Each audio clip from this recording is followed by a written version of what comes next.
ก็อาจจะมีบางทีที่พี่ดูวุ่นวายอาจดูคล้ายสนใจไม่เป็น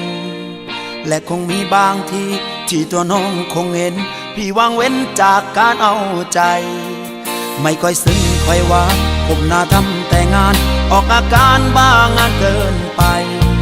อาจจะมีบางทีที่พี่ลืมสนใจ